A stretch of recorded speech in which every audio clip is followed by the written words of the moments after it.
en Charente-Maritime, on a 3 espèces de busards qui nichent. Le busard des roseaux, qui va plutôt être dans les marais, sur des prairies. Busard Saint-Martin et busard cendré, qui eux fréquentent les plaines céréalières, comme ici. Et notamment le busard cendré, qui arrive au printemps et qui, faute de milieu plus attractif, va s'installer dans des couverts de céréales. Ce sont des oiseaux qui nichent au sol.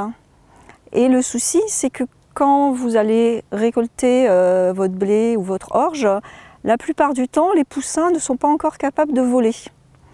Donc l'objectif de ces opérations, c'est de repérer les nids, de savoir qui exploite la parcelle pour pouvoir le contacter et voir avec lui comment protéger le nid pour que les poussins ne soient pas écrasés au moment des moissons ou ne puissent pas se sauver devant la moissonneuse et se retrouver aussi écrasés. J'ai été contacté parce qu'il y avait des nids en me demandant l'autorisation de rentrer sur la parcelle pour observer les nids. De là, en fait, au lieu d'avoir 2 nids, il y en avait 5. Et on m'a demandé l'autorisation, bien entendu, de pouvoir mettre des cages pour protéger les oisillons. Donc là, on rentre dans la parcelle, on est parti protéger un nid qu'on a repéré il y a quelques semaines. Donc on avait mis un bambou au niveau du nid pour le localiser. Donc on sait ce qu'il y a dedans, on sait qu'il y a des poussins. Et on sait que pour la moisson qui va se dérouler à la fin de la semaine, ils ne seront pas volants. Donc on va mettre une cage de façon à les protéger pour qu'ils ne se fassent pas écraser lors de la moisson.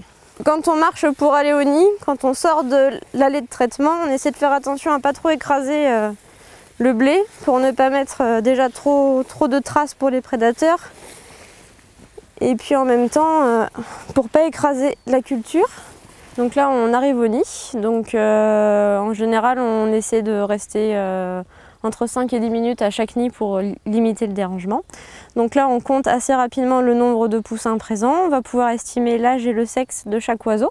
Et puis ensuite, on va les placer dans la cage traîneau, donc dans la cage de protection.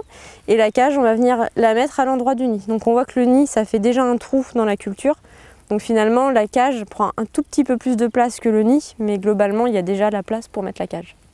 Et donc après, au moment de la moisson, donc Daniel, qui est le bénévole référent du secteur, accompagnera l'agriculteur pour lui montrer où sont les cages, les déplacer s'il y a besoin, si ça gêne l'agriculteur pour une manœuvre.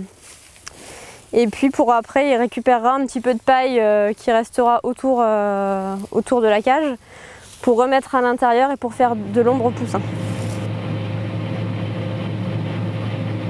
Donc là, avant que la moissonneuse arrive, on va voir à la cage où en sont les poussins. Voilà. Donc ceux-là sont volants et il en reste un qui n'est pas volant. Donc on va le renfermer dans la cage pour pas qu'il se fasse écraser pendant la moisson. Les suivis, notamment par l'LPO, montrent que la protection des nichés dans les parcelles de céréales permet de sauver jusqu'à la moitié des poussins qui vont s'envoler en fin d'été. C'est une mesure simple, on protège le nid sur 1 mètre carré, vous êtes prévenus, il y a des jalons bien visibles, donc soit le nid est évité au moment de la moissonneuse-batteuse quand c'est possible, soit il est soulevé. Mais dans tous les cas, c'est très simple, ça prend 1 mètre carré de la parcelle. Voilà, c'est le moins contraignant possible et ça permet aux agriculteurs de participer à la sauvegarde d'une espèce menacée. Les contraintes, il n'y en a pas, si tu vas par là. La seule contrainte, c'est de les prévenir quand on moissonne, de façon à ce qu'ils soient là pour pouvoir déplacer les cages et les petits pour que la moissonneuse passe. Et c'est eux qui s'occupent de tout. En fin de compte, on ne perd pas de temps, on n'a rien, ça ne nous dérange pas du tout. Donc une fois que la moisson est faite, donc on repasse toutes les semaines au nid, à la cage, voir que tout est en place, voir si tout va bien jusqu'à l'envol des poussins. Et une fois que les poussins vont s'envoler, c'est des espèces ou semi-sédentaires pour le busard des roseaux et le busard Saint-Martin. Et pour le busard cendré, c'est un migrateur. Donc lui, à partir du mois d'août-septembre, il va partir en Afrique jusqu'au printemps prochain.